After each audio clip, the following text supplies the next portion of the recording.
Peinture nacrée, chromes et garnitures dorées. Ils dansent sur les boulevards ou font des sauts de cabri. Ce sont les lowriders, une combinaison étonnante d'expression artistique et de technologie. Pour parader sur les boulevards, il n'y a pas mieux. Alors ne bougez pas. Nous allons retracer l'histoire de ce style automobile depuis ses origines. Nous rencontrerons les pionniers du genre et leurs bombes basses. Nous verrons comment l'hydraulique s'est développée pour offrir à ces machines des capacités étonnantes. Nous découvrirons également comment les lowriders ont su contourner la loi et atteindre des sommets en matière de customisation. Place à la légende. Les lowriders, c'est dans Automaniac.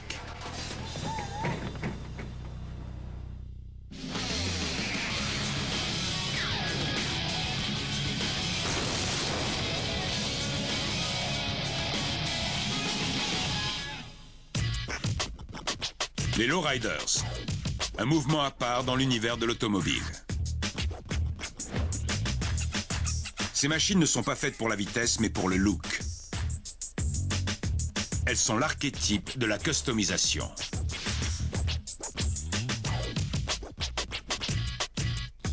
C'est après la Seconde Guerre mondiale, alors que la croissance atteint des records, que les customs deviennent à la mode. Mais les racines du lowriding remontent encore plus loin, avec l'arrivée sur le territoire américain d'une vague d'immigrants mexicains. Le lowriding vient tout droit de leur culture. Il vient probablement de la tradition du paseo, consistant à parader dans la rue habillé de son plus beau costume pour se montrer auprès des jeunes femmes du quartier. Quand on a une belle voiture, quelle est la méthode la plus efficace pour faire des rencontres? Sortir, se montrer au volant. À la fin des années 30, les jeunes émigrés mexicains commencent à rabaisser leurs voitures pour leur donner plus d'allure. Ce phénomène s'étend d'El Paso à Los Angeles. Mais il est difficile de dire exactement où est né le lowriding. C'est une question délicate. Où a commencé le lowriding? Au fil de mes recherches, à chaque fois que je le demandais à quelqu'un, j'obtenais une version différente. Le lowrider exposé au Smithsonian vient d'Espagnola, au Nouveau-Mexique. Les habitants de la région assurent que ce phénomène est né chez eux. Mais quand vous interrogez des Californiens, ils jurent que c'est dans leur État que tout a commencé. Ces mêmes jeunes hommes portaient souvent des pantalons très amples, appelés zoot. Leurs cheveux étaient gominés en arrière et ils roulaient à bord de Chevrolet customisés et rabaissés. Très vite, on les surnomme les Pachucos. La plupart du temps, ils sont liés aux gangs. Un Pachuco, c'est un soldat. Il représentait son quartier. Son rôle était de le défendre. C'est très vite devenu un style de vie à part entière. Le chef se devait d'avoir une voiture. Il cherchait toujours à allonger ses lignes. L'ancêtre des lowriders, c'est la voiture de Pachuco en quelque sorte. J'en ai été moi-même dans les années 50. Quand j'étais jeune, je vivais dans ce quartier. Tout le secteur appartenait aux Zoots. C'était notre quartier. La 38e rue dans le sud de Los Angeles. C'est peut-être là qu'est né le lowriding. C'était un quartier difficile où les tensions raciales étaient monnaie courante. Au début des années 40, les soldats appelés au front passaient tous par ce quartier pour embarquer à bord des navires. Les heurts avec les Pachucos sont très fréquents. Dans les années 50 et 60, deux gangs s'affrontent. Les Latinos et les Afro-Américains. Les frères Ruelas, pionniers du lowriding, s'en souviennent encore. À l'époque, le quartier appartenait plus ou moins au gang de la 38e rue. C'était pas un environnement très sain. Même aller à l'école, c'était pas sain. Les Latinos avaient leur gang et les Afro-Américains aussi. Quand il y avait de la bagarre, ça se passait pas trop mal. De ce temps-là, il n'y avait pas de règlement de compte à la Kalachnikov. Les problèmes se réglaient à coups de poing. On savait qu'on n'avait pas le droit d'aller du côté Est et eux devaient éviter le côté Ouest. Chacun chez soi, c'était comme ça. Les frères Ruelas préfèrent s'intéresser aux voitures qu'aux gangs. Ils grandissent avec l'explosion du phénomène de la customisation. George Barris, qui s'était spécialisé dans le style Pachuco, aura une grande influence sur eux. En 1952, il travaille sur un coupé Mercury. Il rabaisse le pavillon et le châssis. Il donne naissance à un nouveau courant, le lead sled. Du plomb était utilisé pour remodeler la carrosserie. Dans les barrios de Los Angeles, les quartiers à forte population immigrée mexicaine, il fait des émules. De nombreux jeunes transforment leurs voitures selon la méthode de George Barris. J'adorais les LED sled. Ça demandait pas mal de travail. Il fallait rabaisser la voiture, mais aussi fluidifier ses lignes. C'était très différent de tout ce qu'on pouvait voir à l'époque. D'un côté, il y avait les customs traditionnels, et de l'autre, ces voitures très basses. Les Pachucos ne recherchent pas la vitesse. Ce qui compte, c'est le style avant tout. Pour les hot rodders, les maîtres mots étaient vitesse et agressivité. Pour les lowriders, c'était raser le bitume avec classe. J'adore rouler avec ces voitures. Ce style bas et allongé, cette allure de gangster, c'est notre identité. Les lowriders viennent des voitures des Pachucos dans les années 40 et 50. Ensuite, ils les ont appelés les bombas, puis les lowriders. Mais au fond, ça reste pour moi une voiture de Pachuco. Les immigrés mexicains de première ou seconde génération n'avaient que des revenus très faibles. Pour rabaisser leur suspension, ils devaient faire avec les moyens du bord. Regardez. La première technique était la plus simple. On demande à une douzaine de potes d'appuyer sur le capot, et puis on fait passer une chaîne autour du ressort. Pour l'arrière, on charge le coffre de sacs de ciment. La technique la plus efficace à l'époque, c'était de chauffer les suspensions avec un chalumeau. C'était une méthode bon marché, mais qui présentait quelques inconvénients. Vous voyez? Quelques centimètres de trop, et la voiture devenait presque incontrôlable. Autre problème, le processus était irréversible. Mais le résultat est impressionnant. Ça donnait quelque chose d'inhabituel et de très classe. Tout le monde était sidéré. Et c'est devenu un phénomène de mode. Il faut dire que c'était fantastique. C'était les prémices du lowriding. On n'avait encore jamais vu ça avant. Jamais.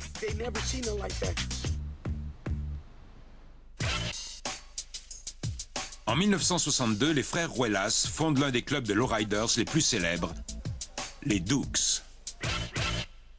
Quand j'ai créé ce club, il y avait mon grand frère, quelques potes du quartier, Ernie et moi. On s'est mis à faire nos propres customisations. On s'est même retrouvé dans un magazine, c'était le début de l'aventure. La popularité des Dukes n'en finit pas de croître. Beaucoup de jeunes hésitent entre rejoindre les rangs du club ou du gang de la 38e rue. Certains membres du gang voient cette concurrence d'un mauvais œil. Mais finalement, ils réalisent que les lowriders partagent des valeurs d'honneur et de respect similaires, et les tensions s'amenuisent.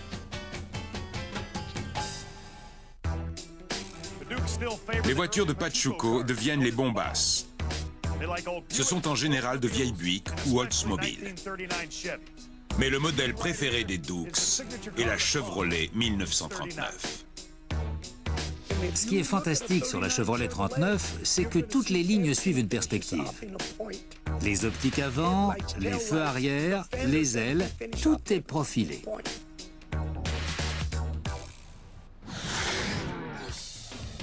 La plupart du temps, les Pachucos se procurent de vieilles voitures rouillées. La solution? Passer de multiples couches de peinture pour cacher les défauts. Le résultat dépasse toutes les attentes. Une nouvelle mode naît. Tous les Pachucos suivent cette méthode, même si la carrosserie n'est pas rouillée. Ça donnait une impression de profondeur à la peinture. Il arrivait qu'on passe jusqu'à 50 couches successives. L'étape suivante consiste à monter de nouvelles jantes et à customiser l'intérieur. Tout y passe. Le revêtement des sièges, le capitonnage de l'habitacle. Un volant plus petit est installé. Là encore, c'est une modification qui entraîne quelques désagréments. Là encore, c'est une modification qui entraîne quelques désagréments.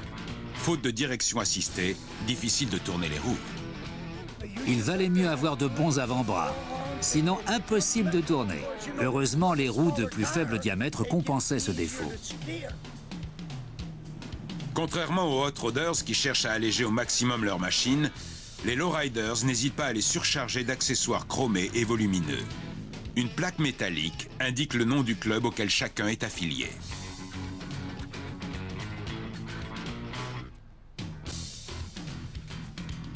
Le terme de lowrider apparaît en fait au milieu des années 60. Si l'on en croit la légende, il viendrait des émeutes de 65. Pour ne pas être identifiés par la police, certains jeunes d'origine mexicaine démontaient leur siège pour être le plus bas possible.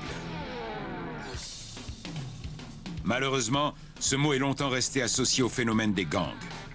Les lowriders sont victimes d'un véritable harcèlement de la part des autorités. Au-delà des liens supposés avec les gangs, certaines modifications posent problème. C'était illégal. On n'a pas le droit de modifier les dimensions d'un véhicule, même sa hauteur.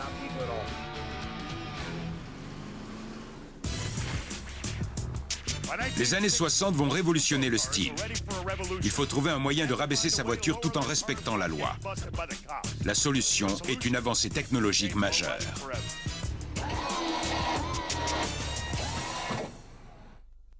Pour mettre un terme au harcèlement policier, il faut s'adapter. Trouver comment contourner les textes de loi. Souvenez-vous, jusque-là, le processus de rabaissement était irréversible. Jusque-là.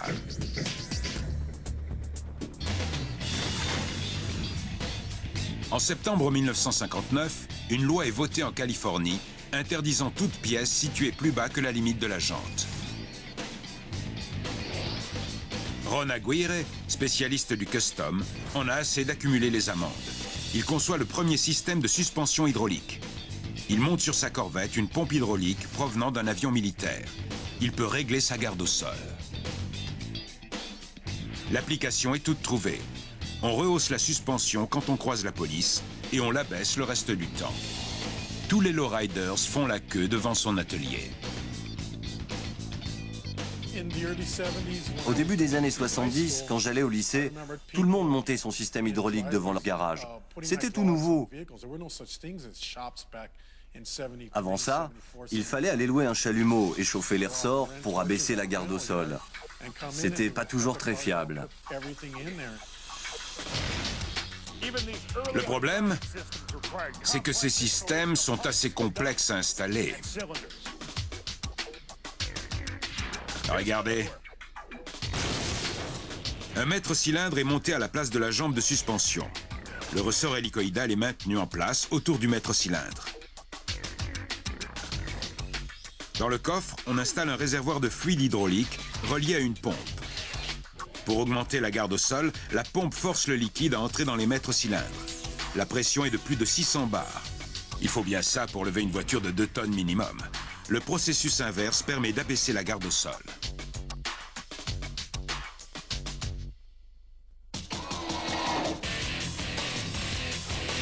Petit souci, une batterie de 12 volts ne suffit pas à faire fonctionner la pompe.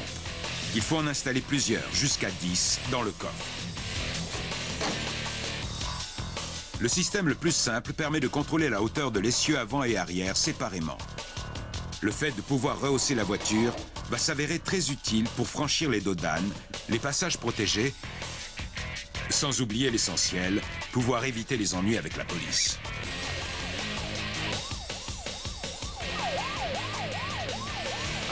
J'ai été verbalisé avec une Cadillac. Il a fallu que j'aille au poste de police à Los Angeles. J'ai demandé à un policier de venir mesurer ma garde au sol. Il a constaté que je n'avais pas enfreint la loi et mon PV a été annulé.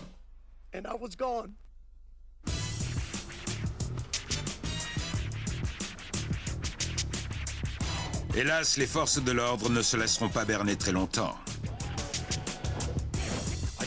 J'ai eu des dizaines de PV. Dans la banlieue est de Los Angeles, ça se passait plutôt bien. Mais si on allait à Alhambra ou Montebello, les flics allaient jusqu'à vous escorter hors de la ville. Au pire, ils commençaient à faire le tour de la voiture. Si vous aviez un système hydraulique, ou même simplement des roues plus petites que celles d'origine, vous étiez mûr. Ceci dit, il faut bien admettre que monter des roues de coccinelle une Lincoln Continental de 3 tonnes, c'est pas franchement une bonne idée. Sans compter que c'était totalement illégal. C'est pas un hasard si les constructeurs ne livrent pas les voitures avec les suspensions hydrauliques. C'est dangereux. En 1968, une Buick Riviera percute une autre voiture sur la Pacific Coast Highway. Bilan, 4 morts à cause d'une fuite hydraulique. Malgré tout, ces suspensions font un malheur. Vers la fin des années 70, Joe Ray, encore adolescent à l'époque, se promène sur Whittier Boulevard à Los Angeles. C'est le paradis des lowriders. Quelques années plus tard, il deviendra président du Lifestyle Car Club et va à son tour révolutionner cet univers. En arrivant sur le boulevard, j'ai vu des centaines de lowriders alignés. Ils étaient tous différents. Je me serais cru au paradis. Il y avait des bombasses, bien sûr, mais pas seulement. J'ai vu une Pontiac Grand Prix rose fuchsia. Des intérieurs en velours, des peintures à l'aérographe sur les carrosseries. Du délire. La base la plus populaire pour réaliser un lowrider est la Chevrolet Impala 60. On en trouvait à tous les coins de rue. Mais Joe veut faire quelque chose de différent. J'ai toujours adoré les lignes des Corvettes ou des Jaguars. Un jour, je suis tombé sur une Buick Riviera 71. C'était comme une Corvette en plus gros. Ces lignes étaient magnifiques. Mon père était fan de Buick. J'ai fini par m'en acheter une. C'est une véritable tuerie. Elle est entièrement peinte en noir, une merveille. Joe cherche comment repeindre sa Riviera. Il opte pour une finition candy, obtenue en alternant plusieurs couches de vernis pigmenté ou non sur une couleur de base. Je l'ai entièrement dépouillée et j'ai demandé à Gary Baca de me la faire couleur mandarine avec finition candy. C'était le meilleur peintre à l'époque et pour moi, il le restera toujours. Il est doué. Pour donner encore plus de profondeur, certains incluent de la peinture à paillettes ou divers motifs.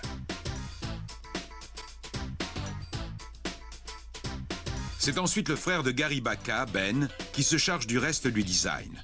Le résultat, une machine phénoménale, la Dressed to Kill, habillée pour tuer. J'avais choisi un thème basé sur le cimetière. On voit un squelette sur le coffre en train de jouer du violon. C'était génial. On l'aurait cru sorti tout droit d'un album de Grateful Dead. J'étais pas très fan de leur musique, mais j'adorais leur pochette de disques. Au final, la voiture a été refaite 3 fois. Pour moi, c'était devenu une façon d'exprimer une forme d'art, un peu comme sur une toile. Dès 1979, la Dressed to Kill devient la vedette de Whittier Boulevard.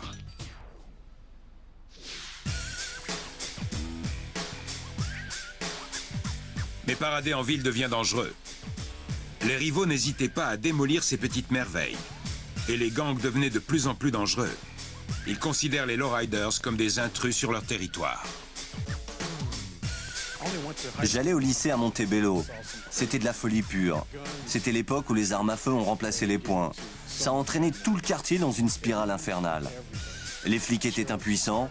Quelques individus ont suffi pour tout détruire. Vers la fin des années 70, la rivalité entre les gangs et les violences qu'elle entraîne conduisent les policiers à fermer le boulevard.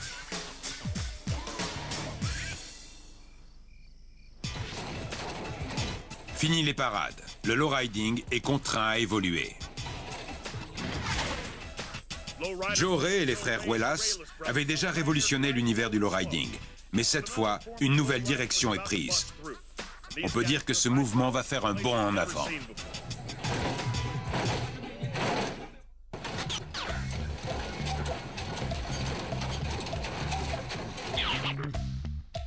Les lowriders, privés de boulevard, se replient sur les parkings. Une nouvelle mode apparaît, celle des hoppers, les sauteurs.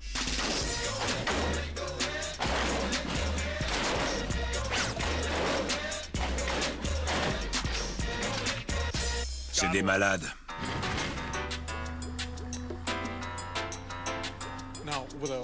Une seule batterie suffit à peine à soulever une voiture de 2 tonnes. Alors on a commencé à se dire qu'il faudra en installer 3, 4, pourquoi pas 6. Et tout à coup, les suspensions se sont mises à se détendre si vite que les cieux décollaient littéralement du sol.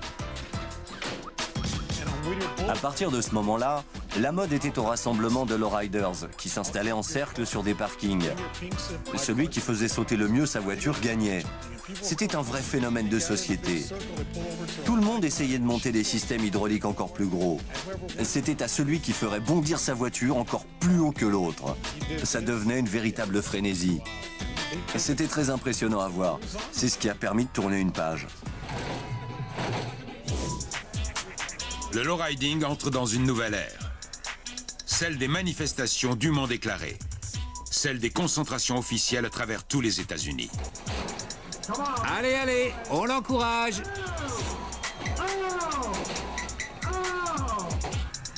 Les hoppers s'affrontent en différentes catégories. Les circuits hydrauliques à double pompe apparaissent. Ils produisent une pression suffisante pour faire sauter une voiture à plus de 2 mètres de haut.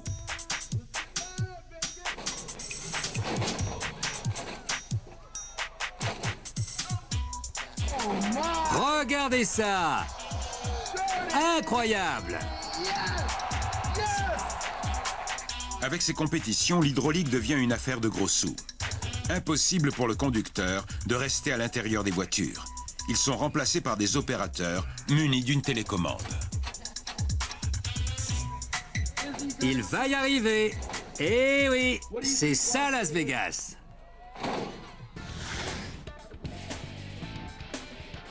Reds Hydraulique s'impose très vite comme leader en la matière grâce à ses nombreuses innovations. C'est incroyable!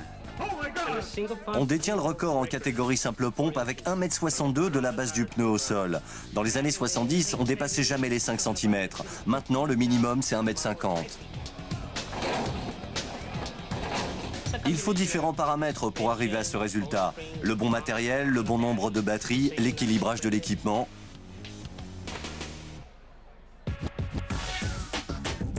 Efrain Lopez et Henri Villagrana de Reds Hydraulics ont repoussé à l'extrême les limites de la discipline.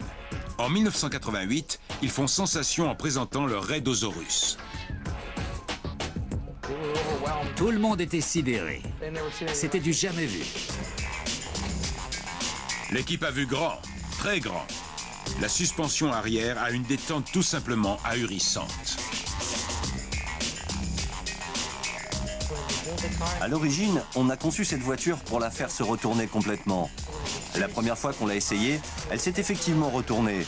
Il a fallu tout refaire, le toit, les ailes, le coffre. Et c'était 4 jours seulement avant le début du championnat. Il a fallu qu'on travaille jour et nuit pour retaper la carrosserie et refaire la peinture à temps. Compte tenu des dégâts infligés, Efrain et Henri préféraient limiter la hauteur des sauts pour ne pas la retourner. Mais ça n'a pas empêché la Raidosaurus d'entrer dans la légende. C'était le hopper extrême. L'équivalent du Bigfoot chez les Monster Trucks. La catégorie ultime des hoppers autorise 14 batteries et 4 pompes. Celui-ci appartient au fils d'Henri. Et tenez-vous bien, il l'utilise tous les jours. Il va travailler avec. C'est dingue. Il a réussi à le faire homologuer. Il y a un paramètre à ne pas oublier. Souvenez-vous de Newton et sa pomme. L'atterrissage ne se fait pas toujours sans dégâts. Il n'est pas rare que certaines pièces encaissent assez mal le choc. Il arrive qu'un faux contact se fasse quelque part entre les 14 batteries et déclenche un incendie.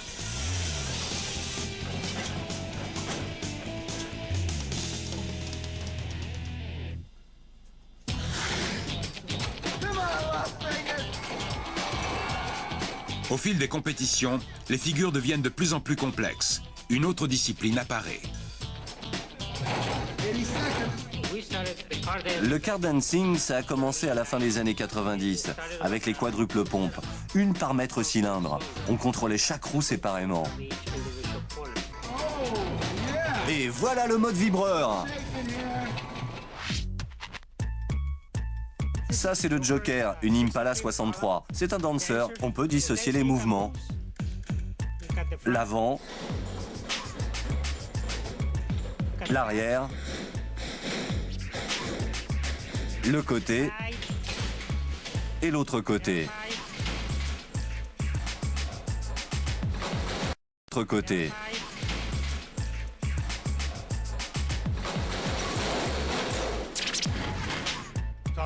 Pour faire un bon dancer, il faut de l'hydraulique à gogo, des suspensions renforcées et autant de batteries que possible. Regardez un peu. Les dancers utilisent la même technologie que les lowriders de base, mais poussée à l'extrême. Le coffre est rempli de batteries et accueille 4 pompes hydrauliques. Certains opérateurs utilisent des commandes à microprocesseurs pour faire réaliser à leur voiture des figures préprogrammées. Le résultat est stupéfiant. Efrain et Henry ont accepté de me prêter la commande de leur joker. Je vais déjà tenter de faire un petit pas de 2.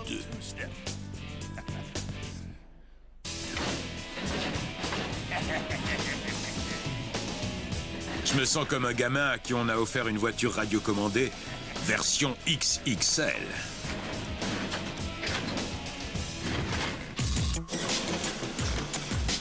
Le Joker révolutionne le car dancing.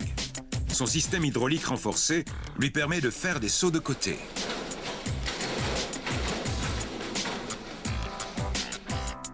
Il est également muni d'un circuit d'air comprimé permettant d'accélérer la circulation du fluide. On a créé le meilleur dancer jamais produit. Il est beaucoup plus vif que les autres. On va beaucoup plus loin. On fait sauter l'avant à 1,50 m et l'arrière à 1,20 m alors que la plupart de nos concurrents s'arrêtent à 80 et 50 cm.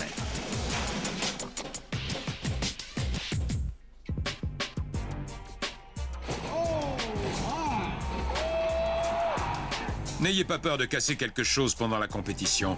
Les juges vous rajouteront des points.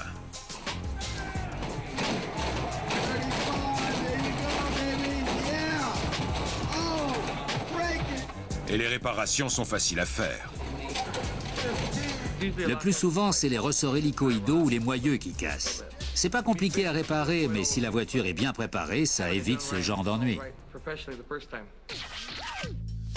Aujourd'hui, un système hydraulique de base coûte autour de 3 000 $.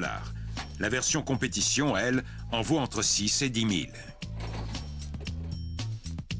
Reds Hydraulics, qui n'était qu'un petit atelier, vend désormais dans le monde entier. Jamais j'aurais cru que ça se développerait comme ça, que ça deviendrait une telle industrie. C'était juste un hobby. Regardez, ils ont même fait des miniatures.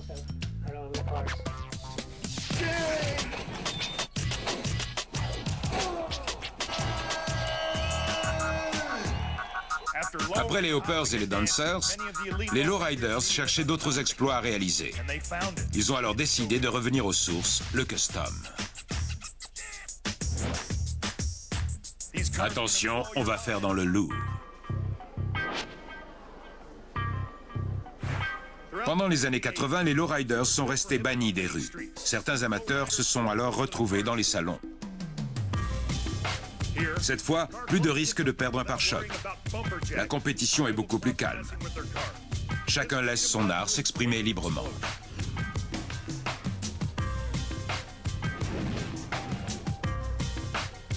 On ne voit plus de parade de lowriders dans les rues. C'est un peu pour ça qu'on a créé ces salons. Pour que les amateurs du genre aient un endroit où se retrouver. Ces concentrations réunissent aujourd'hui des centaines de véhicules et se disputent le prix dans une atmosphère feutrée. Il existe différentes catégories. Les bombasses, les pick-up, les euros, les traditionals et les radicals.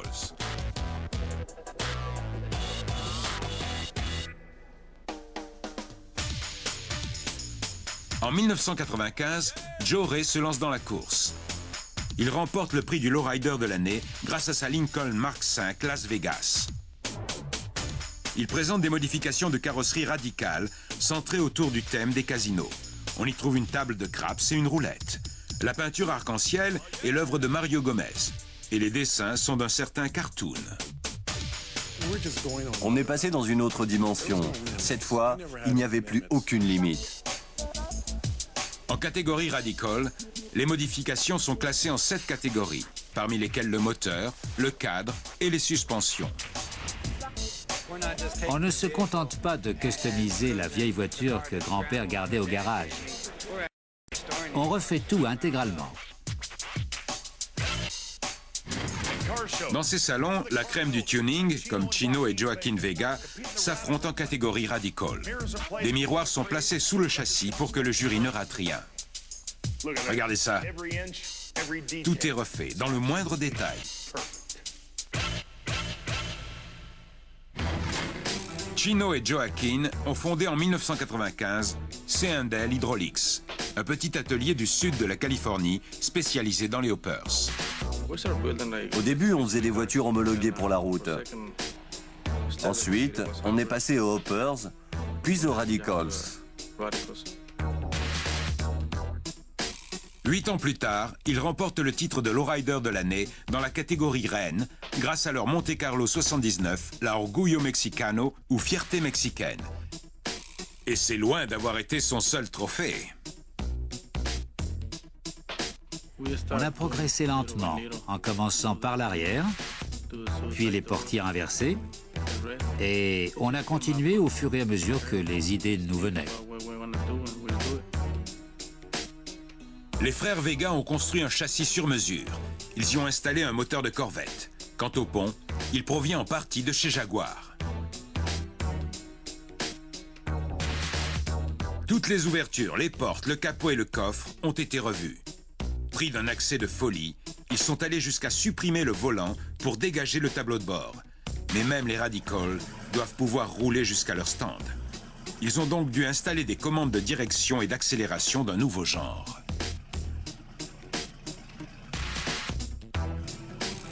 C'est la première voiture conçue avec une direction électronique pour remplacer le volant. À part les freins, tout est électronique.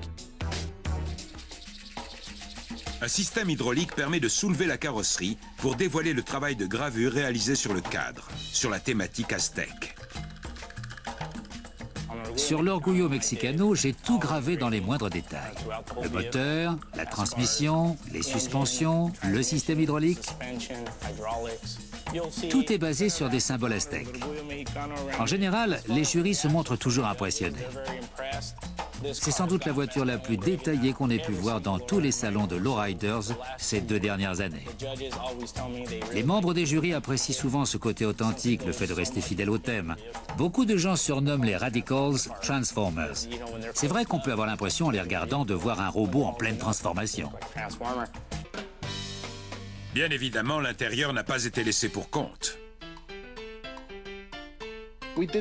On a fait des sièges aztèques en forme de pyramide. Il est fait avec du velours et des paillettes pour donner un côté un peu plus clinquant. C'était un privilège de travailler sur cette voiture. Côté peinture, là encore, c'est un travail d'orfèvre. On commence par poncer entièrement la carrosserie pour la rendre parfaitement lisse. On passe une couche de peinture pour donner la teinte de base. On ajoute le vernis pailleté, ensuite on commence à peindre les motifs de différentes couleurs et on ajoute les couches de vernis supplémentaires pour obtenir l'effet candy. Le plus important, c'est la couche de vernis teinté. Si on s'y prend mal, on risque de se retrouver avec des zones plus sombres que d'autres. Dans ce cas-là, il faut tout reprendre depuis le début. On ne lésine pas. Il faut jusqu'à 20 ou 30 couches pour obtenir ce résultat. C'est différent, ça saute aux yeux. Quand on la croise dans un salon, on ne peut pas ne pas la remarquer. Si elle était peinte normalement, elle passerait inaperçue. On trouve sur l'Orgullo, comme sur beaucoup de lowriders, des peintures représentant des femmes. On voit régulièrement l'équivalent mexicain de la Vierge Marie ou quelques jeunes femmes sexy. En fait, on retrouve beaucoup la dichotomie entre la Vierge et la catin, le bien et le mal. Ces peintures évoquent aussi bien le féminin sacré que le fantasme masculin. Dans la culture lowrider, on se dit que pour plaire à une jolie fille, il faut une belle voiture. D'ailleurs, il arrive souvent que des femmes jalousent ces voitures. Leurs maris disparaissent régulièrement pendant des heures, mais pas pour les tromper avec leur maîtresse, juste pour s'occuper de leur voiture.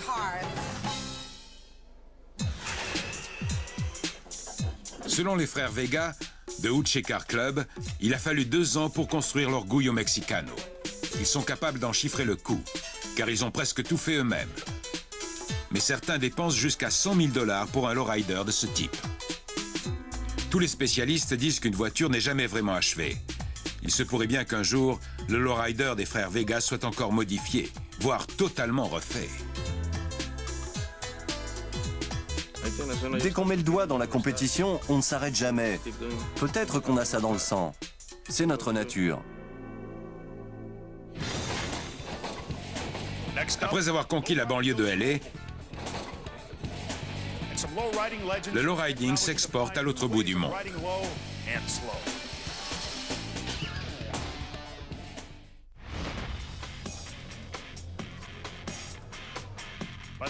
À la fin des années 90, le mouvement gagne en ampleur. Une nouvelle catégorie fait son apparition dans les salons, celle des euros, basée sur des marques européennes. Le lowriding s'expatrie, mais un pays en particulier est touché.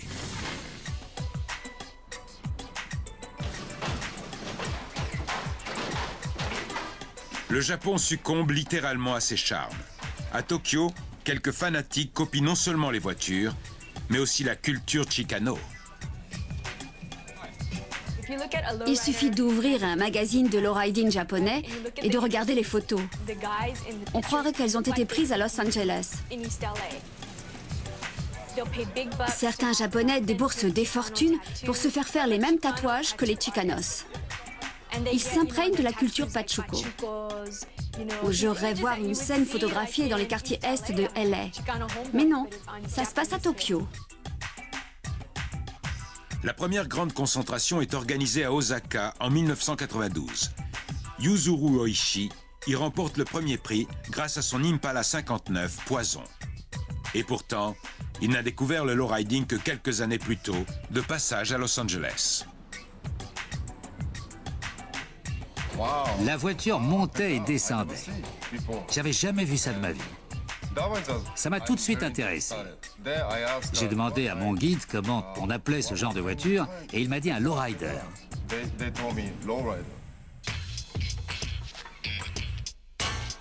Yuzuru rejoint Joe Ray au sein du Lifestyle Car Club en 1994. Ensemble, ils réalisent aujourd'hui des lowriders de pointe, mais sans hydraulique. Leur arme secrète, l'air comprimé. Quand Yuzuru a débarqué, il a vu tous ces lowriders utilisant des systèmes hydrauliques. Et il s'est dit que c'était dommage de devoir utiliser autant de batteries pour les faire fonctionner et de risquer la fuite d'hydraulique. Pour lui, c'était dépassé. Alors il est venu me voir et il m'a dit « Tu sais Joe, j'ai une idée qui me trotte dans la tête. Si on utilisait des coussins gonflables, je remplacerais bien les maîtres cylindres par des gros airbags. Ce serait beaucoup plus simple. » Je savais qu'il était intelligent, mais à ce point, c'était brillant. Avec ce système, on peut rabaisser la voiture de 10 cm rien qu'en dégonflant les coussins, qui supportent 800 kg chacun.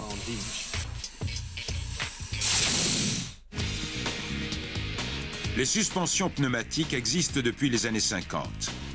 Des coussins gonflables sont installés à la place des ressorts hélicoïdaux. Si un système similaire connaît un certain succès en Europe, aux États-Unis, il n'a pas bonne réputation. De nos jours, il est largement utilisé sur certains véhicules, comme les 4x4, les SUV et les lowriders.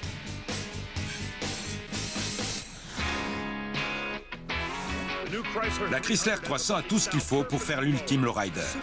Elle fait fureur au Japon. Joe Ray et Yuzuru Oishi n'ont eu aucun mal à y installer leur suspension pneumatique. Voilà comment ils ont fait. Le système pneumatique est composé d'un compresseur à air, de bouteilles, de conduites, de coussins et de boutons de commande. Le compresseur est monté dans le coffre. Il délivre une pression variant entre 8 et 12 bars. Pour lever la voiture, l'air comprimé est acheminé dans les coussins, placés sur les jambes de suspension à l'avant et sur les bras à l'arrière.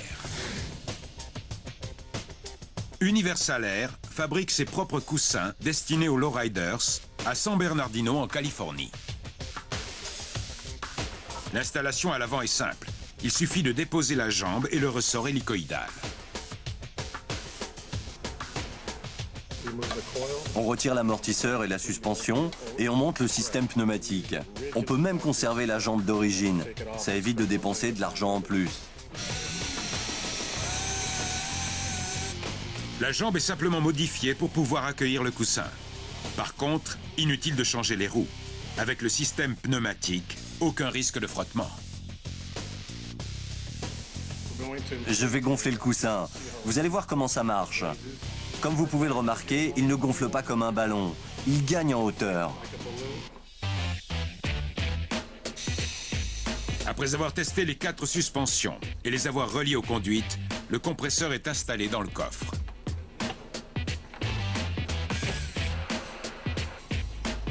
Seul bémol, le système pneumatique ne permet pas de sauter ou de danser.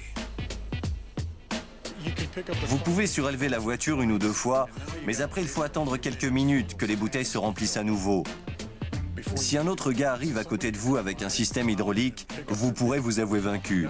Alors que lui, avec ses batteries qui lui prennent tout le coffre, il peut sauter dans tous les sens pendant des heures. Il existe un avantage de taille tout de même. Les suspensions pneumatiques sont moins lourdes et surtout, elles fonctionnent aux 12 volts.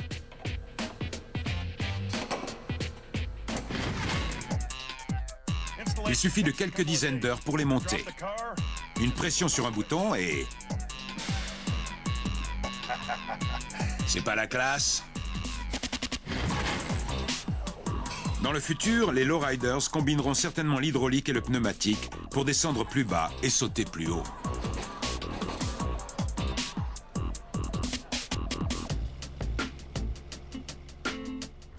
Mais l'évolution majeure pourrait avant tout être la conquête d'un plus large public. Il est temps que le lowriding sorte de l'ombre, que les gens sachent enfin qui se trouve derrière le volant de ces drôles de machines. La plupart des membres des clubs qui participent aux compétitions de lowriding, quelle que soit leur catégorie ou leur discipline, mettent des dizaines de milliers de dollars dans leur voiture. Ils n'ont rien à voir avec les gangs, ce sont des bosseurs.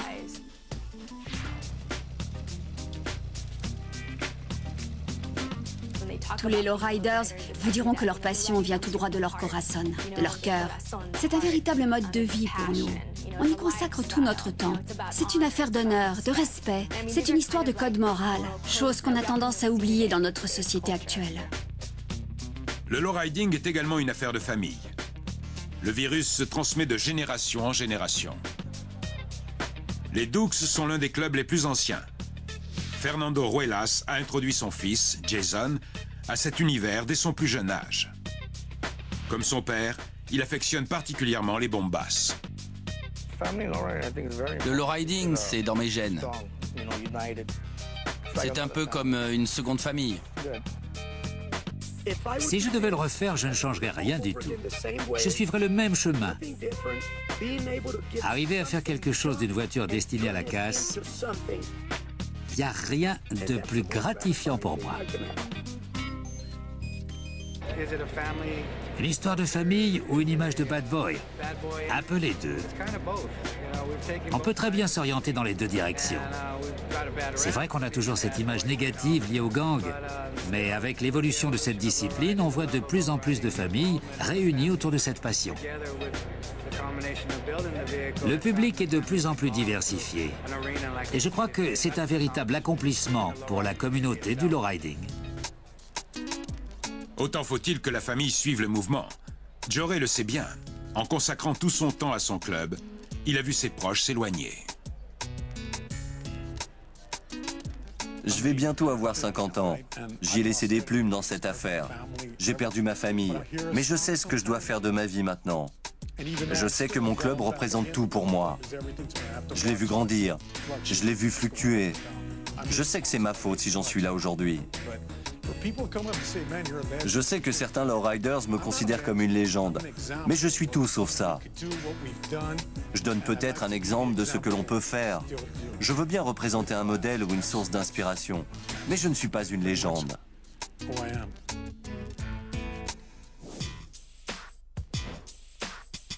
Aujourd'hui, le lowriding n'a plus de frontières. Les customisations atteignent des sommets. Mais au-delà des chromes et de la peinture, il reste avant tout un mode de vie. Ses héritiers perpétuent fièrement leur tradition. À la prochaine, dans Automaniac.